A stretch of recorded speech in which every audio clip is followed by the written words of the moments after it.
Picture this. You're standing on a train moving at half the speed of light. You turn on a flashlight pointing forward. Common sense says the light should now be traveling at 1.5 times the speed of light, right? Train speed plus light speed. Simple addition. Except it doesn't. The light still travels at exactly the speed of light, not a fraction faster. This isn't a trick. This isn't a limitation of our technology. This is the universe telling us something absolutely fundamental about reality itself. And what it's telling us is so bizarre, so counterintuitive, that even Albert Einstein struggled to accept all its implications. Here's what will blow your mind. The speed limit of the universe isn't just about light. Light just happens to travel at this cosmic speed limit. The real story is about the structure of spacetime itself, causality, and why the universe would literally break if anything could go faster. By the end of this video, you're going to understand why this speed limit exists, why it can't be broken, and how this single fact creates black holes, makes time travel impossible, allows nuclear reactions to work, and is literally the reason you exist. Call to action. But before we dive into one of the most mind-bending journeys through physics you'll ever experience, do me a favor. Smash that like button, hit subscribe, and drop a comment telling me what country you're watching from and what time it is there right now. I want to see how this cosmic speed limit connects us all across this planet. Are you watching from Tokyo at 3 a.m.? Los Angeles during your morning coffee? Mumbai in the afternoon? Let me know. Let's start with what we think we know about speed. You're in a car going 60 miles per hour. You throw a ball forward at 20 miles per hour. To someone standing on the side of the road, that ball is moving at 80 miles per hour. This is called Galilean relativity, named after Galileo Galilei, who worked this out in the 1600s. Speeds add up. Simple, intuitive. Wrong. Well, not completely wrong. It works perfectly fine for everyday speeds. But it's what we call a local approximation of reality. Think of it like thinking the Earth is flat. When you're standing in your backyard, it looks flat, and for building your house, treating it as flat works perfectly. But try to navigate across oceans with that assumption, and you'll get hopelessly lost. The same thing happens with speed. In 1865, a Scottish physicist named James Clerk Maxwell unified electricity and magnetism into a single theory.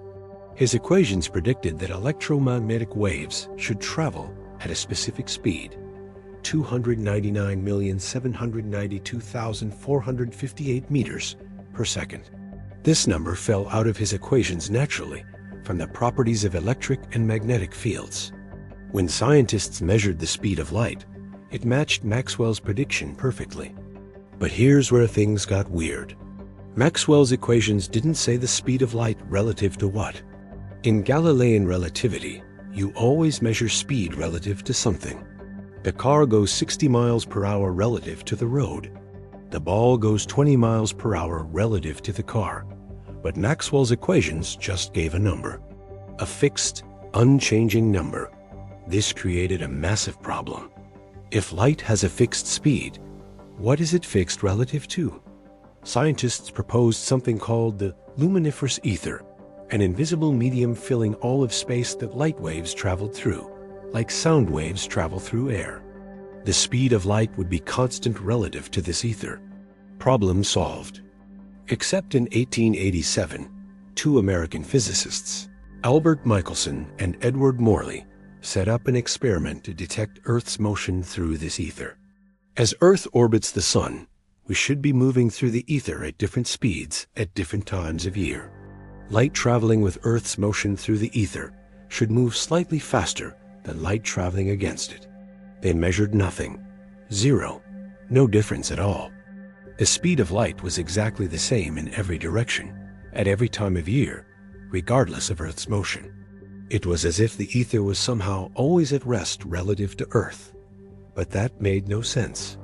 Earth is moving around the Sun. The Sun is moving through the galaxy.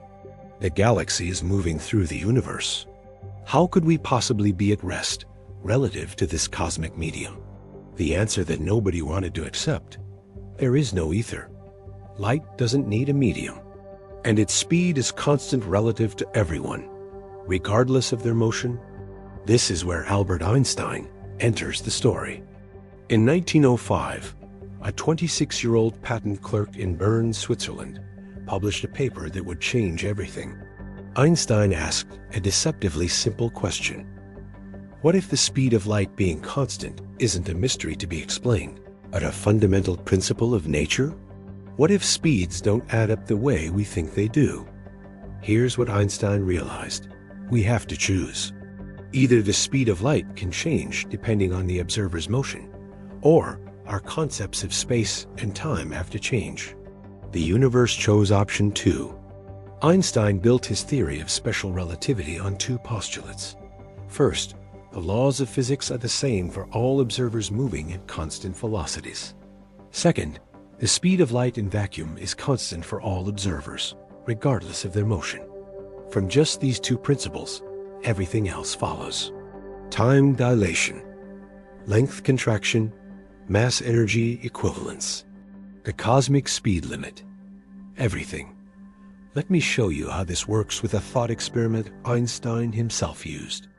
Imagine you're on a train with a laser on the floor pointing at a mirror on the ceiling. You fire the laser.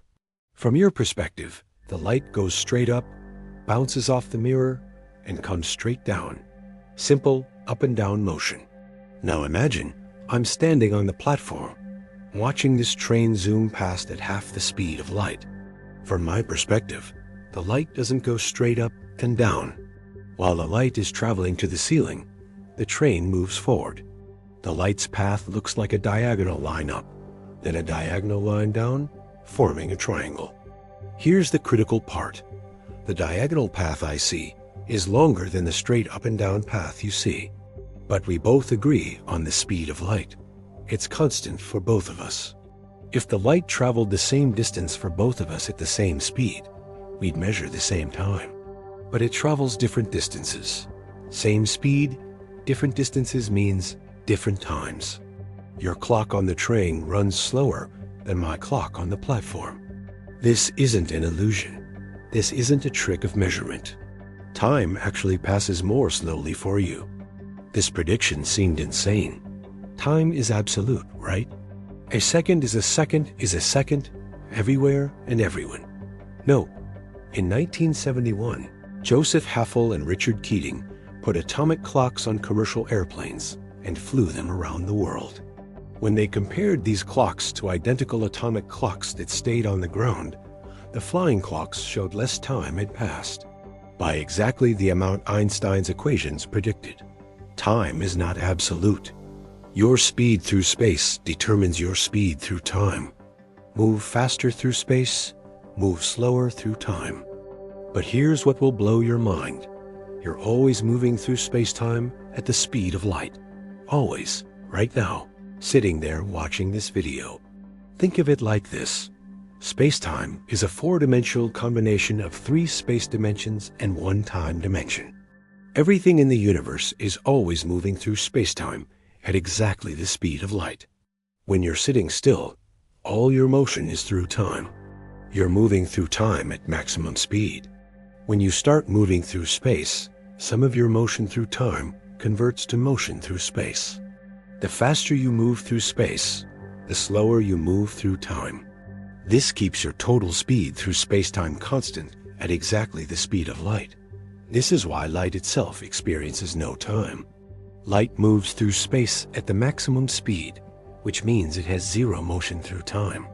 From a photon's perspective, it's emitted and absorbed in the same instant, even if it traveled for billions of years from our perspective. Now let's talk about why you can't actually reach the speed of light if you have mass. This is where the universe's speed limit becomes unbreakable. Remember Einstein's most famous equation, E equals mc. Energy equals mass times the speed of light squared. Most people know this equation. Few understand what it really means. That equation is actually incomplete. It's the special case for objects at rest. The full equation is E squared equals mx squared plus pc squared, where p is momentum. For something with mass moving at high speeds, the equation reveals something shocking. As you approach the speed of light, your kinetic energy approaches infinity. Not just a very large number. Infinity. Here's why. In Newtonian physics, kinetic energy is pi mv. Double your speed, quadruple your energy. Simple. But in relativity, there's a factor called gamma. Gamma that appears in the equations. Gamma equals 1 divided by the square root of 1 minus v squared per c squared, where v is your velocity and c is the speed of light. At everyday speeds, this factor is essentially 1. If you're going 60 miles per hour, gamma is 1.000000000000004. Negligible. At 90%, the speed of light, gamma is 2.29. Time passes more than twice as slowly for you. You need more than twice as much energy to keep accelerating. At 99% the speed of light, gamma is 7.09. At 99.9% the speed of light, gamma is 22.4. At 99.99% the speed of light, gamma is 70.7. See the pattern? As you get closer to the speed of light, gamma explodes toward infinity, and gamma appears in the equation for energy. As you approach the speed of light, the energy required to accelerate you further approaches infinity. This isn't a technological limitation. This is the universe saying no. You could harness the energy of every star in every galaxy, convert it all to kinetic energy pushing a single particle, and you still couldn't quite reach the speed of light. You could get 99.99999999999% of the way there, but never 100%. This has been confirmed in particle accelerators thousands of times. At CERN's Large Hadron Collider, protons travel at 99.9999991%, the speed of light. They've pumped enormous amounts of energy into these particles, but they can never quite reach that final 0.0000009%. The particles get closer and closer, but the energy requirements keep growing faster than the energy they can supply. But here's the beautiful part. Light itself has no mass.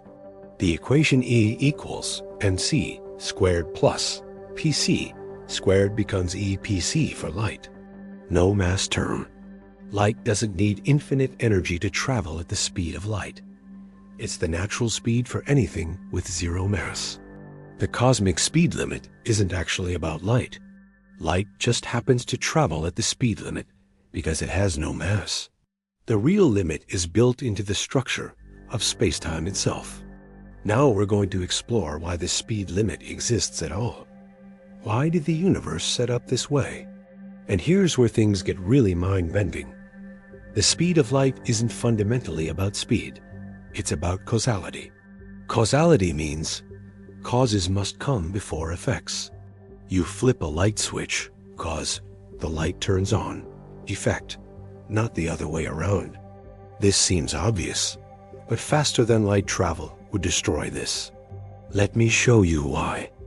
In relativity, simultaneity is relative. Events that appear simultaneous to one observer can appear to happen in different orders to another observer moving at a different speed. This is fine as long as nothing travels faster than light. But if something could travel faster than light, we could create situations where effect comes before cause. Here's a thought experiment. Imagine you have a faster than light telephone. You call your friend on Mars. From your reference frame, the call is instantaneous. But from the reference frame of someone moving at high speed relative to both of you, your friend receives the call before you make it. This isn't just weird. This creates paradoxes that would make the universe logically inconsistent.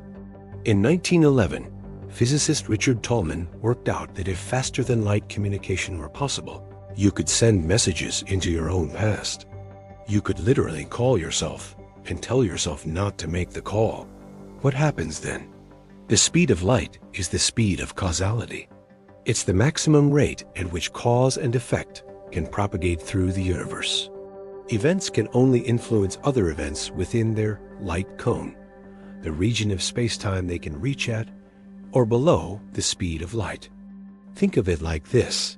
Right now, you can only be causally connected to events that happened in the past within a sphere whose radius is your age in light years. Anything that happened farther away than that, the light hasn't even reached you yet. It exists in the universe, but it's not in your causal past. Similarly, you can only causally affect events in your future within an expanding light cone. Your actions now can only influence things you could reach by traveling at or below the speed of light. This creates an absolutely crucial structure to spacetime. There are events that are definitely in your past, events that are definitely in your future, and events that are neither. They're space-like separated from you. These events are outside your light cone. Whether they happen before or after you depends on your reference frame. But here's the critical part. Events within your light cone have a definite order. Time-like separated events have a cause and effect relationship. This order never changes, regardless of your reference frame. The speed of light protects causality. It's the cosmic referee ensuring cause always comes before effect. If you could go faster than light, you could reach events outside your light cone. You could influence your own past. The universe would become logically inconsistent. Reality would break. The speed limit isn't arbitrary. It's not even fundamentally about speed. It's the speed of causality, the maximum rate at which information can propagate, the cosmic fence between possible and impossible, between consistent and paradoxical.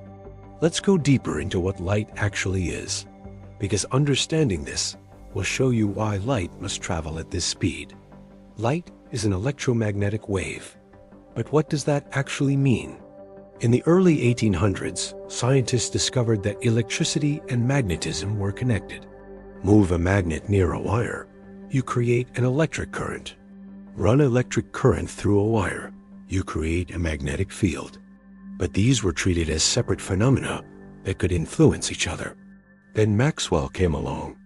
James Clerk Maxwell, in the 1860s, showed that electricity and magnetism are two aspects of the same thing, the electromagnetic field.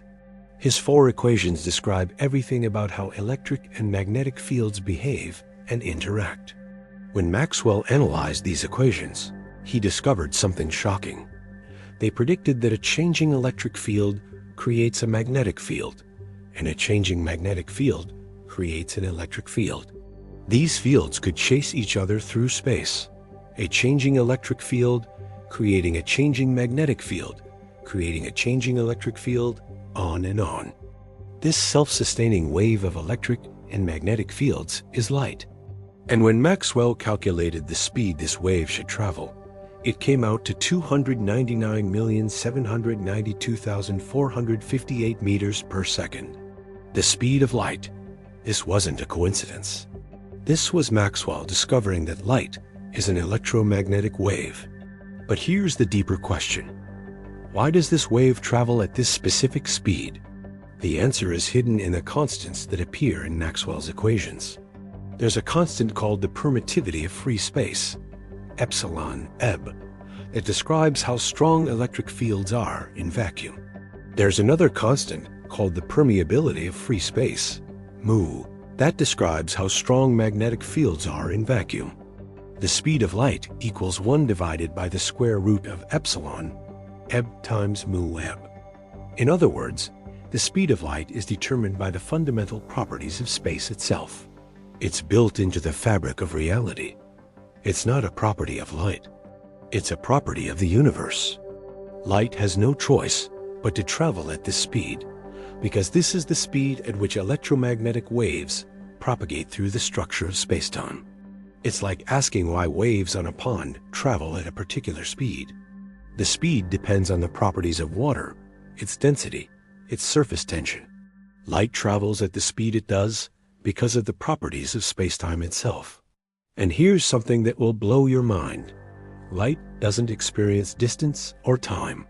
From a photon's perspective, it's emitted and absorbed in the same instant at the same location. The photon that left a star 13 billion light-years away from its own frame of reference traveled zero distance in zero time. This seems impossible. But remember, as you approach the speed of light, time slows down and lengths contract.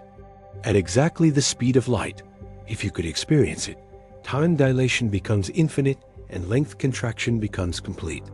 All of space in the direction of travel contracts to zero. All time between emission and absorption contracts to zero. A photon doesn't experience its journey because it doesn't experience anything. It exists in a single moment, connecting its emission to its absorption across spacetime. Now let's look at how this speed limit shapes the universe in ways you probably never realized. First, GPS satellites. Every GPS satellite orbits Earth at about 12,550 miles up, moving at roughly 8,700 miles per hour. Because they're moving, and because they're in a weaker gravitational field than Earth's surface, time passes differently for them than for you. Two effects compete. The satellites are moving, so special relativity says their clocks should run slower than yours by about 7 microseconds per day. But they're in weaker gravity, so general relativity says their clocks should run faster than yours by about 45 microseconds per day.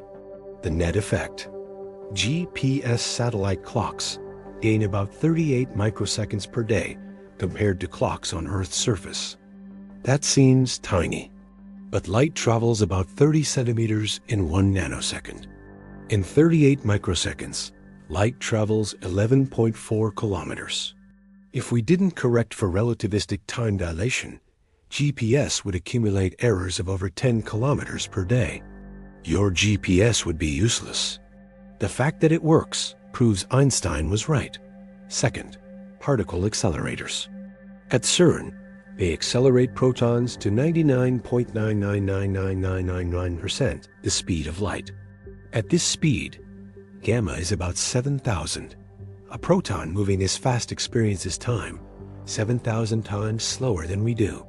Protons at this speed should decay almost instantly due to collisions with residual gas molecules in the accelerator. But because time passes so slowly for them, they survive thousands of times longer than they should from our perspective. The scientists at CERN literally have to account for time dilation in their experiments. They measure particle lifetimes, and those lifetimes are extended by exactly the factor Einstein's equations predict. Third, cosmic rays. High-energy particles from space constantly bombard Earth's atmosphere. When they hit air molecules high in the atmosphere, they create particles called muons. Muons are unstable and decay with a half-life of 2.2 microseconds. These muons are created about 15 kilometers up. At the speed they're traveling, close to light speed, they should only make it about 660 meters before half of them decay. They shouldn't reach Earth's surface, but they do. We detect them all the time. Why? Time dilation. From our reference frame, the muons are moving so fast that time passes slowly for them. Their 2.2 microsecond half-life becomes much longer from our perspective. From the muons reference frame, the distance to Earth's surface contracts, so they don't need to travel as far. Either way you look at it, time dilation or length contraction, the result is the same. Muons reach the surface, and we can measure them. This happens thousands of times per second, constantly proving Einstein was right. Fourth, black holes. When a star more than 20 times the sun's mass runs out of fuel, it collapses. The core compresses until it reaches a critical density. At this point, the escape velocity, the speed needed to escape the gravitational pull, exceeds the speed of light. But nothing can go faster than light, so nothing can escape. Not matter, not light, not information. The cosmic speed limit creates an event horizon, a boundary where space-time curves so severely that all paths lead inward. Black holes exist because of the speed limit.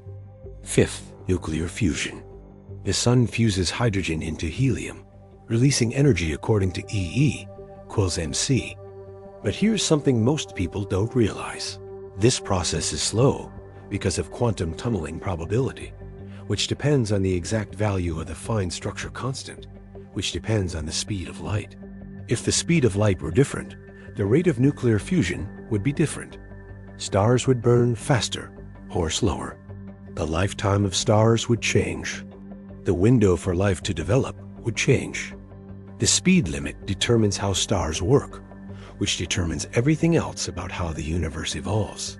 And speaking of the universe evolving, what I'm about to tell you will completely change how you think about the beginning of the universe itself.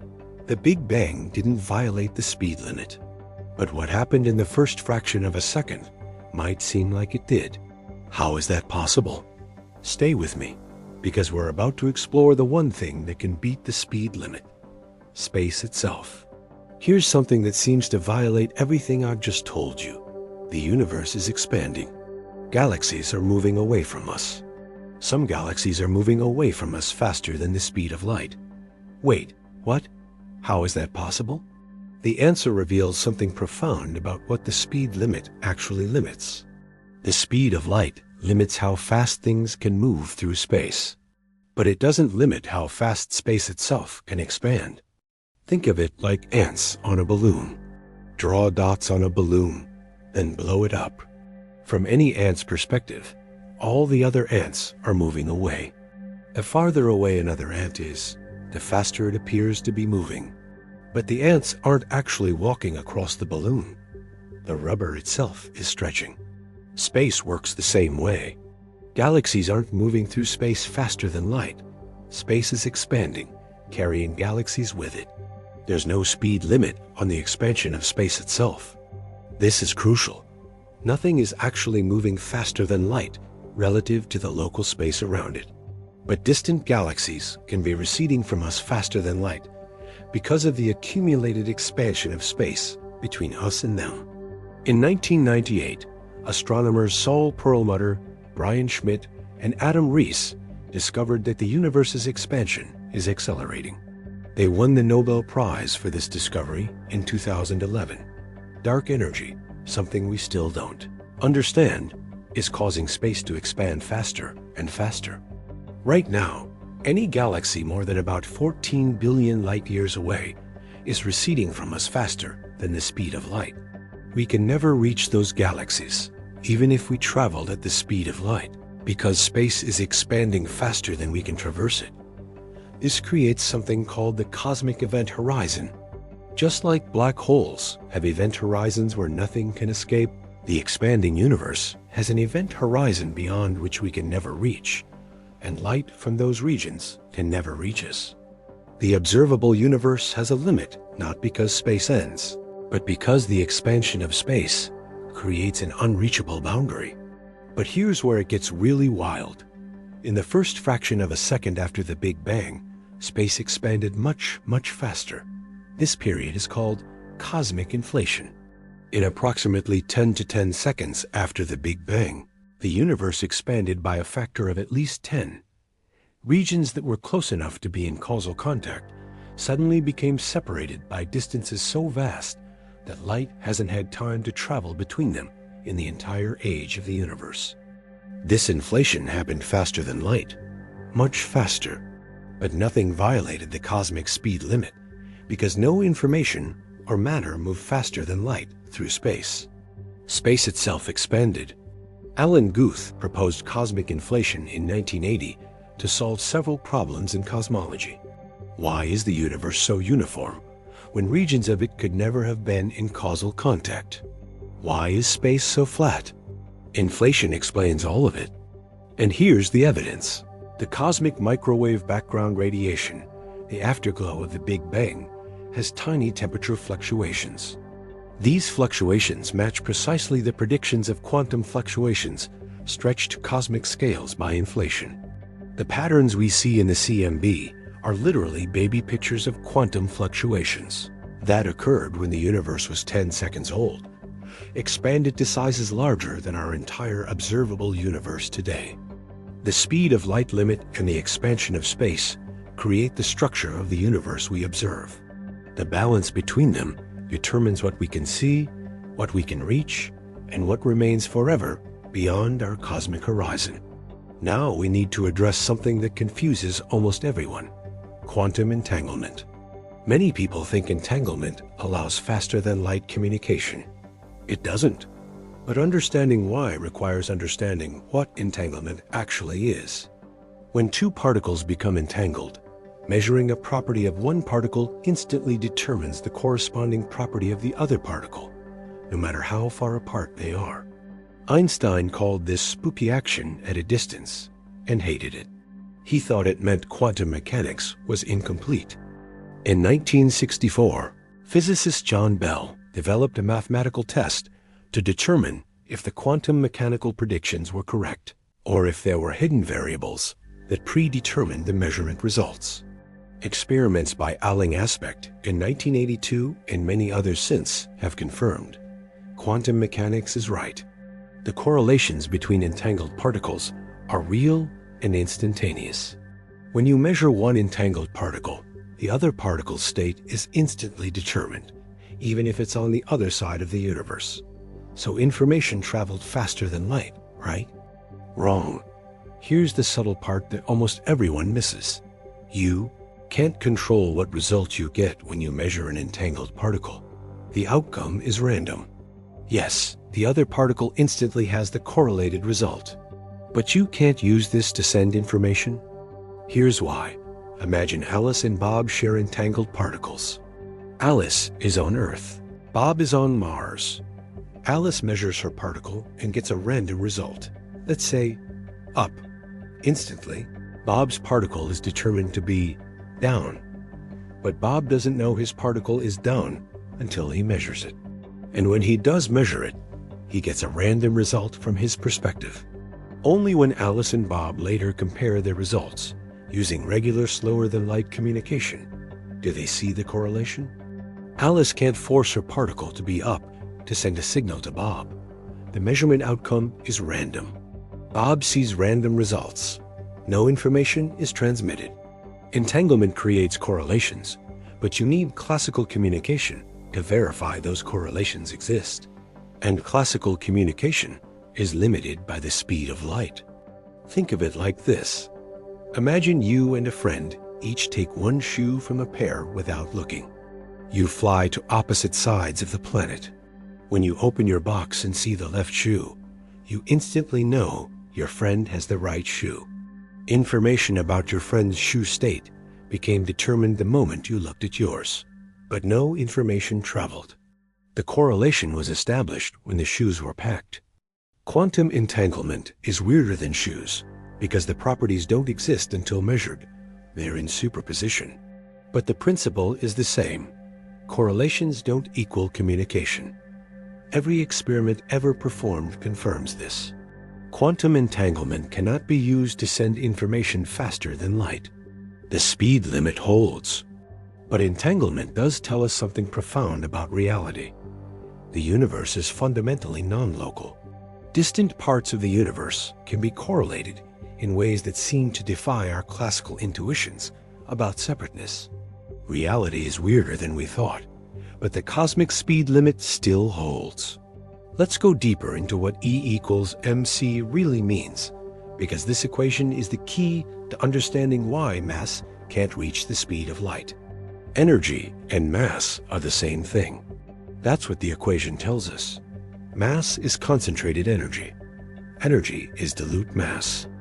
They're interchangeable. Before Einstein, physicists thought mass was conserved. Energy was conserved. They were separate conservation laws. Einstein showed their one conservation law. Mass energy is conserved. Every time you charge your phone, you increase its mass. By an infinitesimal amount, about 10 grams for a full charge, but it's real. The chemical energy stored in the battery has mass. When the sun shines, it loses mass. 4 million tons per second. That mass is converted to light energy according to E equals mc squared. The sun is literally evaporating, turning mass into light. Nuclear weapons work because of this equation. In a uranium atom, The total mass of the nucleus is slightly less than the sum of its parts. The missing mass, called the mass defect, is the binding energy holding the nucleus together, converted to mass via E equals mc. When you split the nucleus, this binding energy is released. 1 kilogram of uranium, if completely converted to energy, would release 90 petajoules, enough energy to power a city of 100,000 people for several days. That's the power of EMC. But here's what most people miss. The equation also explains why you can't accelerate to the speed of light. Your rest mass, the mass you have when you're stationary, doesn't change. But as you speed up, you gain what's called relativistic mass. This is the energy of your motion converted to mass. The faster you go, the more kinetic energy you have. That kinetic energy has mass. This additional mass makes you harder to accelerate further. At 90% the speed of light, your relativistic mass is 2.29 times your rest mass. You've gained more than your own mass in kinetic energy. At 99.9% the speed of light, your relativistic mass is 22.4 times your rest mass. As you approach the speed of light, your relativistic mass approaches infinity. The energy required to accelerate you further also approaches infinity. This isn't a practical limitation. It's not, we haven't built a powerful enough engine yet. It's the universe saying no. The structure of reality forbids it. The only things that can travel at the speed of light are things with zero rest mass. Photons, gluons, gravitons, if they exist. Anything with mass cannot reach this speed because it would require infinite energy. And here's something beautiful. This is why the universe has structure. If everything could travel at any speed, if there were no cosmic speed limit, the universe would be radically different. Causality would be destroyed. Particles could be everywhere at once. Chemistry wouldn't work. Stars wouldn't form. Life couldn't exist. The speed limit creates the possibility of stable structures, of cause and effect, of the arrow of time, of everything that makes our universe comprehensible. And this brings us to the most mind-bending implication of all. Time isn't what you think it is. The speed limit reveals something shocking about the nature of time itself, something that will make you rethink every moment you've ever experienced. Are you ready for this? Because what comes next will fundamentally alter how you perceive reality. The cosmic speed limit reveals something profound. Time is not what we think it is. We experience time as flowing, as passing, as moving from past to future. But according to relativity, this is an illusion. The past, present, and future all exist simultaneously. This is called the block universe, or eternalism. Here's why. If simultaneity is relative, if two observers moving at different speeds disagree about which events are happening now, then now can't be a fundamental property of the universe. Your now is different from someone else's now if you're moving relative to each other. Events that are in your past might be in someone else's future, not because information is traveling between you at light speed, but because the events exist in different slices of spacetime depending on your motion. Think of spacetime as a loaf of bread. Each slice represents a moment in time, the set of all events happening now. But which way you slice the loaf depends on your velocity. Moving observers slice the loaf at different angles. All the slices exist. All the moments exist. Past, present, and future are all equally real, laid out in the four-dimensional structure of spacetime. This is hard to accept. It feels wrong. We experience time flowing. We remember the past, but not the future. We feel like we have free will, making choices that create the future.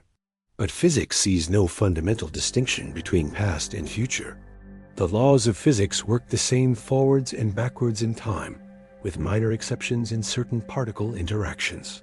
The arrow of time, the fact that we experience time flowing in one direction, seems to be related to entropy, to the second law of thermodynamics, not to the fundamental structure of time itself.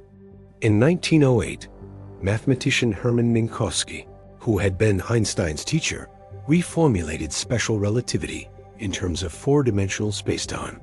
He famously declared, "Henceforth space by itself and time by itself are doomed to fade away into mere shadows, and only a kind of union of the two will preserve an independent reality.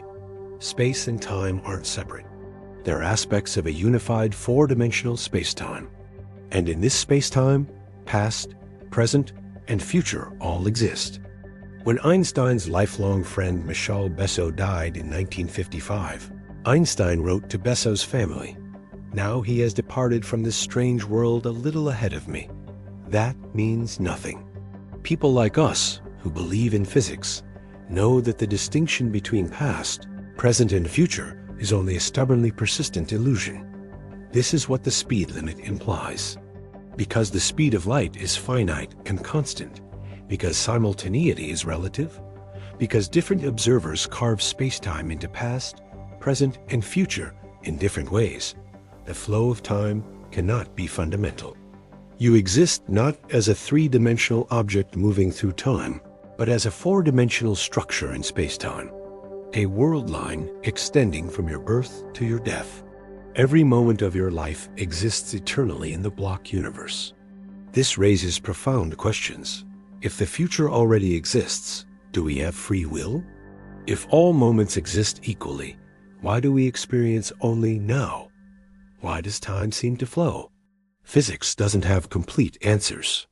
The nature of consciousness and its relationship to time remains mysterious. But the cosmic speed limit forces us to confront these questions. Now let's bring this home. How does this cosmic speed limit affect you, personally, right now, watching this video? First, it means you're living at a privileged moment in cosmic history. The expansion of space is accelerating. In trillions of years, galaxies beyond our local group will recede beyond our cosmic event horizon. Future observers will see a much emptier universe. They won't be able to see the cosmic microwave background. They won't have evidence of the Big Bang. They won't be able to discover cosmology the way we did. We live in a window of cosmic time where the universe is old enough to have formed stars and planets and life, but young enough that we can still see our cosmic origins. The speed limit and the expansion of space created this window. Second, it means you're connected to everything you can see in a profound way. Every photon that enters your eyes, that creates your visual experience of the world, traveled to you at the cosmic speed limit. The light from the sun is 8 minutes old when it reaches you. You're seeing the sun as it was 8 minutes ago. The light from the nearest star takes 4 years to reach you. You're seeing the past, always. When you look up at the night sky, you're looking back in time. The photons entering your eyes began their journeys decades, centuries, millions of years ago. You're seeing a patchwork of different moments from cosmic history, all arriving at your eye right now. Third, it means you're made of stardust, and the cosmic speed limit made this possible. The heavier elements in your body, the carbon, nitrogen, oxygen, iron, were forged in the cores of stars. When those stars exploded as supernova, they scattered these elements into space. Eventually, some of those atoms became part of the cloud that formed our solar system. Then Earth, then you. This process depends on the cosmic speed limit. If the speed were different, nuclear fusion would work differently. Stars would burn too fast or too slow. The elements necessary for life might never form, or they might form but not be distributed. The precise value of the cosmic speed limit, along with other fundamental constants, makes chemistry, life, and consciousness possible. Fourth, it means the universe is comprehensible because it has laws. The cosmic speed limit isn't arbitrary. It emerges from the structure of space-time, from the relationships between space and time, from the requirements of causality. The universe has a deep mathematical structure, and we can understand it. You are a pattern of atoms, arranged in a way that allows those atoms to contemplate the cosmos. You are the universe becoming aware of itself. And the cosmic speed limit is part of the framework that makes this awareness possible. Fifth, it means you're always moving at the speed of light through space-time. Right now, sitting there, you're moving through time at nearly the maximum rate.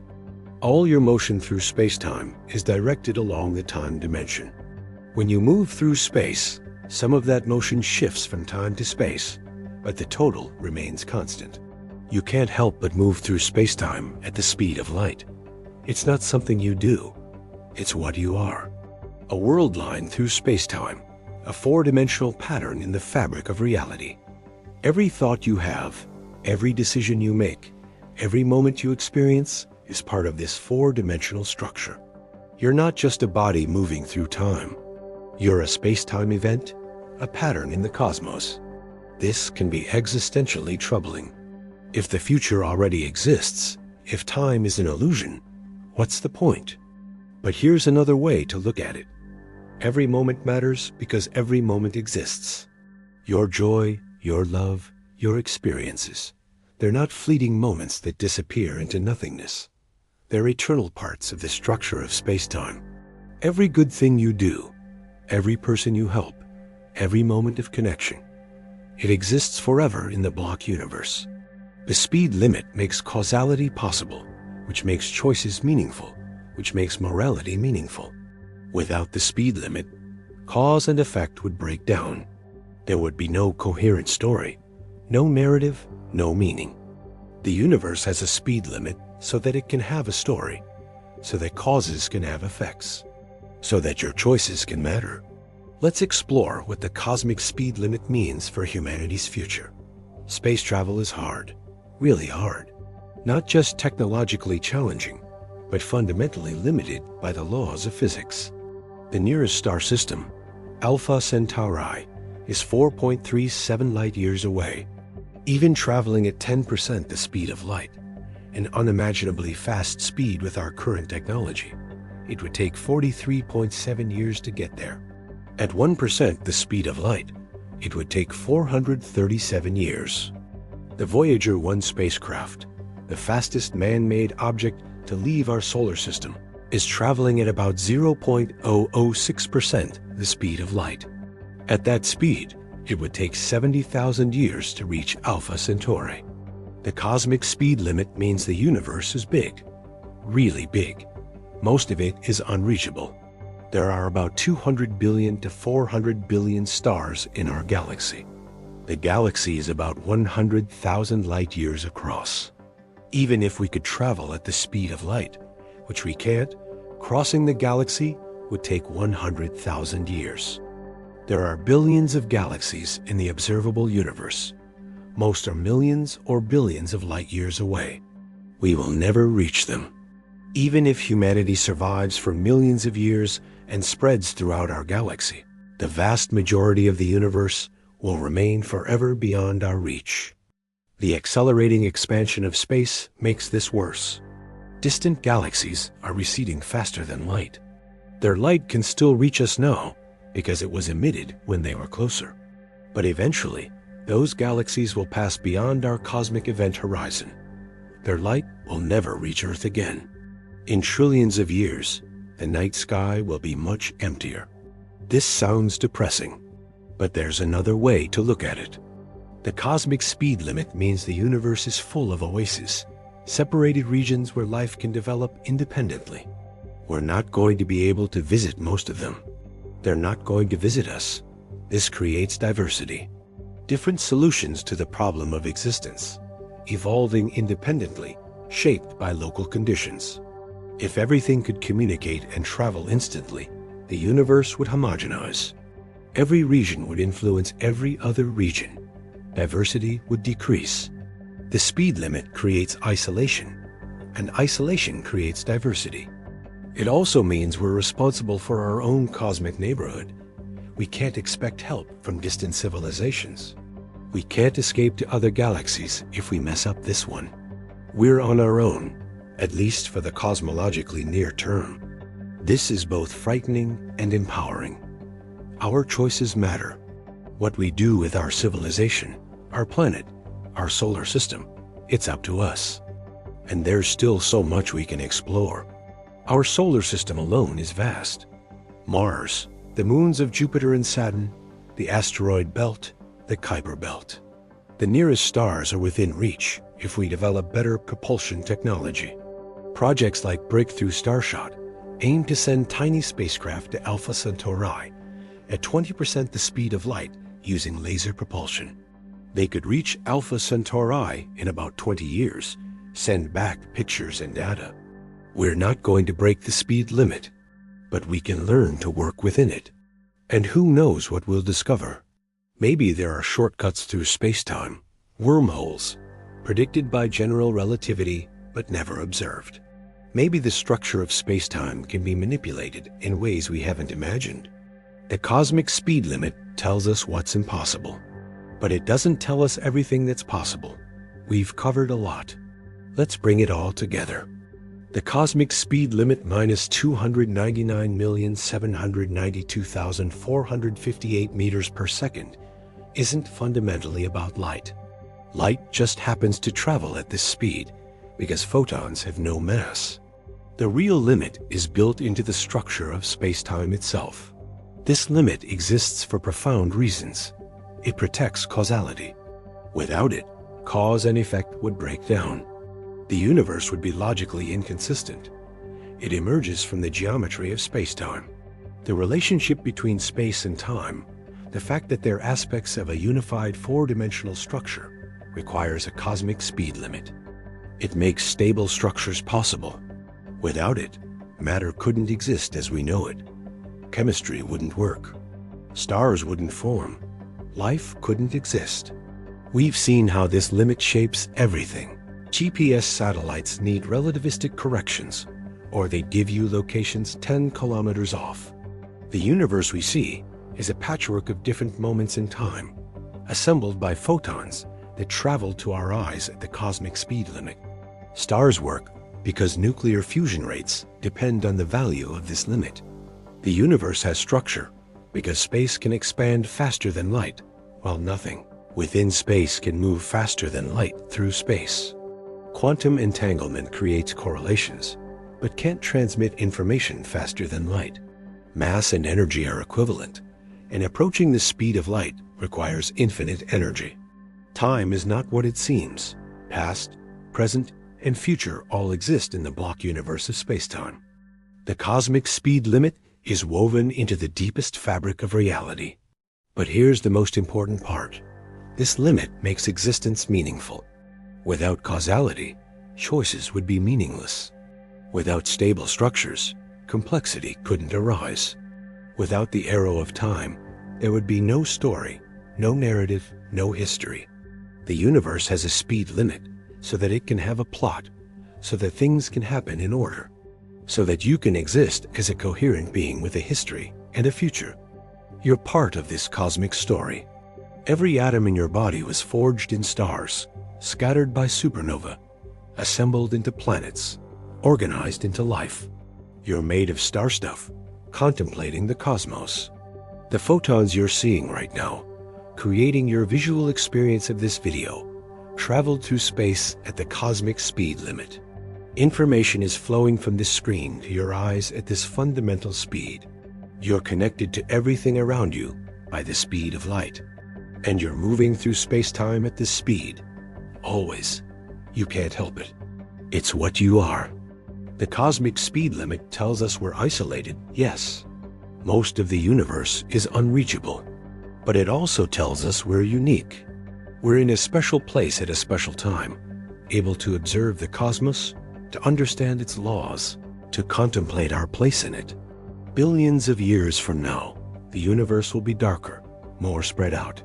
Future civilizations won't have the evidence we have. They won't be able to discover cosmology the way we did. We live in a golden age of cosmic understanding, and we're just beginning. We've known about relativity for barely more than a century. We're still discovering its implications, still finding new ways to test it, still being surprised by what it tells us about reality. The cosmic speed limit isn't a barrier, it's an invitation. An invitation to understand the universe deeply, to work within its constraints creatively, to explore what's possible within the laws of physics. Nothing can break this limit, but everything exists because of it.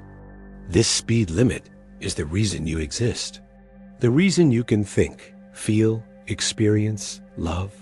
The reason there's something rather than nothing, order rather than chaos, meaning rather than absurdity. The universe gave itself a speed limit so that it could give itself a story, and you're part of that story.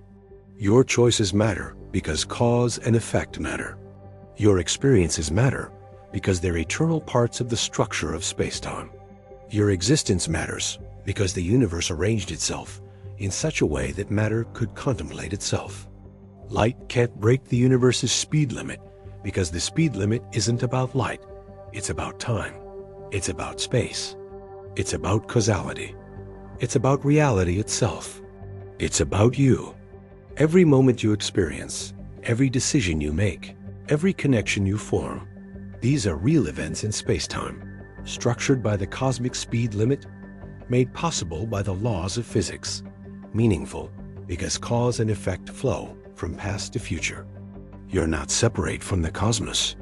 You're an intrinsic part of it, a pattern of atoms that can look up at the stars and understand why they shine, why they're so far away, why they'll always be beyond reach, but never beyond contemplation. The cosmic speed limit makes you possible, and you make the cosmos meaningful. That's the real answer to why even light can't break the universe's speed limit. It's not a limitation. It's the foundation of everything. Now, before we end, I need to address something that's probably been nagging at the back of your mind throughout this entire video. You might be thinking, okay, but what about all those science fiction stories? What about warp drives? What about wormholes? Are you telling me there's absolutely no way around this speed limit? Here's where things get really interesting, because the answer is both no and yes in the most mind-bending way possible. The cosmic speed limit is absolute for anything moving through space. But, and this is a massive, but general relativity, Einstein's theory of gravity, allows for some truly bizarre possibilities that don't technically violate the speed limit, even though they seem to. Let's start with wormholes. In 1935, Einstein and Nathan Rosen discovered a solution to the equations of general relativity that described bridges through space-time, shortcuts connecting two distant points. These became known as Einstein-Rosen bridges, or more popularly, wormholes. Here's how they work. Imagine space-time as a two-dimensional sheet. 2 points on this sheet are separated by a large distance if you travel along the surface. But what if you could fold the sheet so these points touch, then punch a tunnel through? You could travel from one point to the other through the tunnel without covering the distance along the surface. A wormhole does this in three-dimensional space. It connects 2 points in space through a shortcut in higher dimensional space-time. You'd travel through the wormhole at normal speeds, slower than light, but you'd arrive at a distant location faster than light. Traveling through normal space would arrive. You're not breaking the speed limit. You're just taking a shortcut. Think of it like this. If you drive from New York to Los Angeles, you travel about 2,800 miles. But if there was a tunnel through the Earth connecting them, you'd only travel about 2,500 miles. You're not driving faster, you're just taking a shorter path. Wormholes are mathematically possible. The equations allow them. But there are massive problems. First, every stable wormhole solution requires something called exotic matter, matter with negative mass energy. We've never observed exotic matter. It might not exist. In quantum field theory, there are situations where energy density can be locally negative, but whether you can gather enough to hold a wormhole open is an open question. Second, even if you could create a wormhole, Kip Thorne and his colleagues showed in 1988 that any attempt to use it for faster-than-light travel or time travel would probably cause it to collapse. The universe seems to protect causality even when it allows wormholes to exist mathematically. Third, the energy requirements would be astronomical. We're talking about manipulating the structure of space-time itself on macroscopic scales. The energy of entire stars might not be enough. So wormholes are mathematically possible, but practically probably impossible. At least with any technology we can currently imagine. Now let's talk about the Alcubierre drive. In 1994, physicist Miguel Alcubierre published a solution to Einstein's equations that described something incredible, a way to travel faster than light without actually moving faster than light. The idea is this: instead of moving through space, you create a bubble of warped spacetime around your spacecraft. You contract space in front of you and expand space behind you. The bubble, with you inside it, surfs along this wave of expanding and contracting space. Relative to the space inside the bubble, you're not moving at all. You're stationary. But the bubble itself can move faster than light, because remember, there's no speed limit on the expansion or contraction of space itself. From an outside observer's perspective, you appear to travel faster than light, but you never locally violate the speed limit. Inside your bubble, physics works normally. You could drink coffee, read a book, experience time normally. This sounds like science fiction, but the mathematics works. It's a valid solution to Einstein's equations. The problems? Oh, they're spectacular.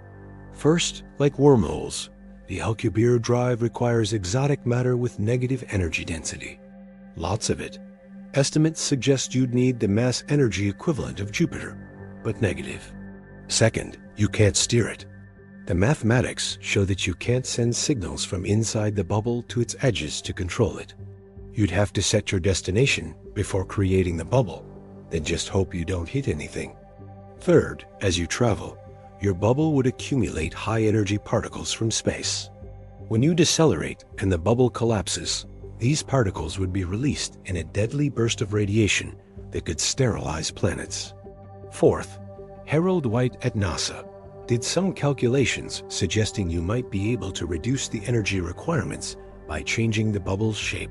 But even his optimistic estimates require energy equivalent to the mass of the Voyager spacecraft, and that needs to be negative energy. So the Alcubierre drive is theoretically possible, but practically absurd with current or foreseeable technology. Here's what these exceptions tell us. The universe has rules, but the rules are subtle. The cosmic speed limit is absolute for local motion through space, but space itself is dynamic. It can bend, warp, expand, contract. And these manipulations of space-time geometry can create situations that look like they violate the speed limit, even though they don't. General relativity is full of these bizarre solutions. There are rotating universe models where you can travel into your own past by going on a long journey through space. There are solutions with closed time-like curves where time loops back on itself. But here's the thing. Every time we find one of these exotic solutions, there seems to be some physical principle that prevents them from being realized or used in practice. Exotic matter doesn't exist. Energy requirements are ridiculous. The solutions are unstable. Something always goes wrong. It's as if the universe is saying, yes, the mathematics allows this. But no, you're not actually going to do it. Physicist Stephen Hawking proposed something called the chronology protection conjecture. The idea that the laws of physics prevent the creation of closed, time-like curves, time machines, except possibly on microscopic scales. The universe protects its own consistency. We might call this the causality protection principle more broadly. The universe allows exotic solutions mathematically, but physical constraints prevent them from violating causality in practice. The cosmic speed limit might have loopholes in the mathematics, but the universe seems determined to prevent us from exploiting those loopholes. Let's be honest about something. We don't understand everything about the cosmic speed limit. There are deep mysteries remaining. First, why does the speed of light have the specific value it does? The speed of light is 299,792,458 meters per second. But why? Why not twice as fast? Why not half as fast? You might say, well, that's just what the constants in Maxwell's equations give us. True. But why do those constants have the values they do? The permittivity of free space, the permeability of free space, these aren't derived from anything more fundamental in our current theories. They're measured values we plug into the equations. Some physicists think the answer might involve the anthropic principle. If the speed of light were very different, the universe would be radically different. Stars might not form, or they might burn too quickly, or chemistry might not work. We observe the value we do because only in a universe with this value could observers exist to measure it. But that's not fully satisfying. It doesn't explain why the value is what it is, only why we observe a value compatible with our existence. In theories of quantum gravity, like string theory or loop quantum gravity, these constants might emerge from more fundamental principles. But we don't have a complete theory of quantum gravity yet. The speed limit might ultimately be explained by physics we haven't discovered. Second, what happens at the Planck scale? The Planck length is about 10 meters, the scale at which quantum effects and gravitational effects become equally important. At this scale, our current theories break down. Spacetime itself might become discrete, grainy, fundamentally different from the smooth continuum we assume. If spacetime is quantized at the Planck scale, what does that mean for the speed of light? Is it truly continuous? Or does it hop from one Planck-sized cell to another? Does the concept of speed even make sense at this scale? We don't know. We can't probe the Planck scale directly with current technology. The energies required are absurdly high, about 10 GeV, billions of times higher than the Large Hadron Collider can reach.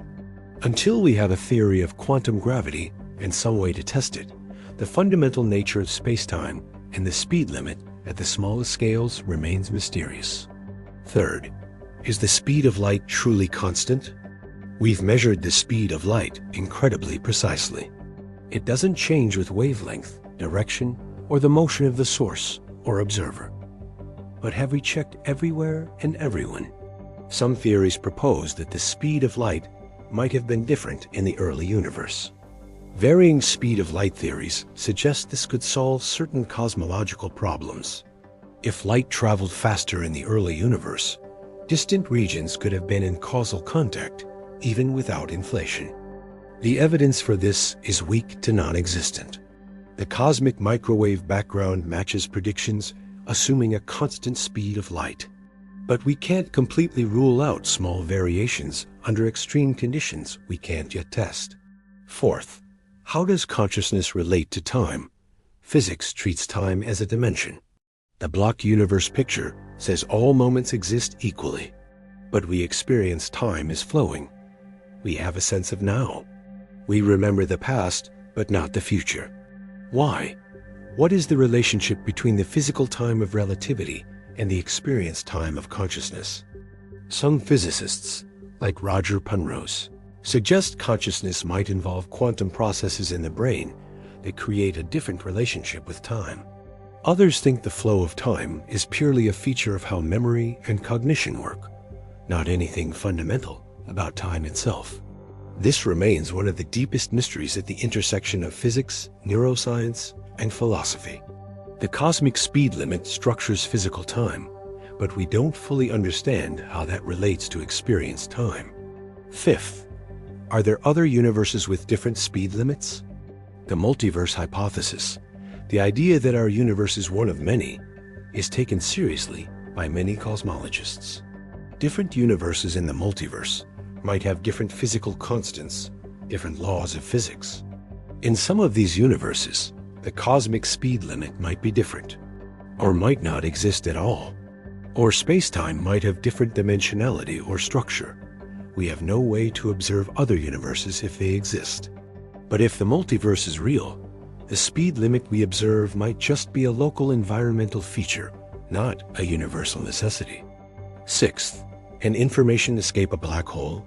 When something falls into a black hole, it crosses the event horizon and disappears from the observable universe. The information about what fell in seems to be lost forever. But quantum mechanics says information can't be destroyed. This creates the black hole information paradox. Stephen Hawking showed that black holes emit radiation due to quantum effects near the event horizon. This Hawking radiation causes black holes to slowly evaporate, but the radiation appears to be thermal, random, carrying no information about what fell in. Where does the information go? Is it somehow encoded in the Hawking radiation in subtle ways we don't understand? Does it get destroyed, violating quantum mechanics? Does it escape through some mechanism we haven't discovered? This paradox relates to the speed limit because the event horizon is defined by the cosmic speed limit. Inside the event horizon, all paths lead inward because escaping would require faster than light travel. Understanding what happens to information at event horizons might teach us something deeper about the speed limit itself. Recent work on the holographic principle and black hole complementarity suggests information might be preserved, but we don't have a complete answer yet. These mysteries remind us we've learned an incredible amount about the cosmic speed limit and its implications. But we're still at the beginning of understanding reality. Every answer raises new questions. And that's beautiful. That's what makes science exciting. We know enough to be amazed, but not so much that there's nothing left to discover.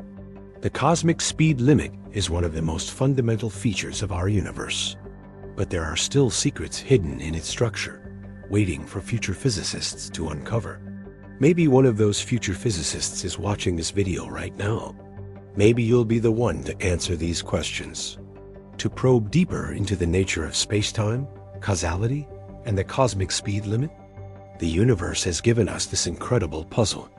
The speed of light connects everything, from the smallest particles to the largest structures, from the beginning of time to the end of the universe, from abstract mathematics to daily experience. Understanding it fully will probably require breakthroughs we can't yet imagine. New theories, new experiments, new ways of thinking about reality. But that's the adventure. That's why we explore. Not because we have all the answers, but because the questions are profound and the pursuit of answers reveals wonders we never expected. The cosmic speed limit isn't just a fact about the universe. It's a window into the deepest nature of reality. And we're still learning what we can see through that window. So keep questioning, keep exploring, keep being amazed by this strange, beautiful, law-governed universe we find ourselves in. Because the speed limit that light can't break, it's not the end of the story. It's just the beginning. If this journey through space-time blew your mind even a fraction as much as it blows mine every time I think about it, do me a favor, hit that like button, subscribe to the channel, and share this video with someone who needs to understand how profound reality actually is. Drop a comment telling me, what's the one thing from this video that changed how you think about the universe? Was it time dilation? The block universe? The fact that you're always moving at the speed of light through space-time? And remember, you're not just watching videos about the cosmos. You're made of the cosmos, thinking about itself. Every photon that creates your experience traveled at the cosmic speed limit to reach you. You are the universe experiencing itself. And that's pretty spectacular. Thanks for joining me on this journey through space-time. Keep looking up, keep asking questions, keep being amazed, because the universe is far stranger, far more beautiful, and far more meaningful than we ever imagined. And we're just beginning to understand it.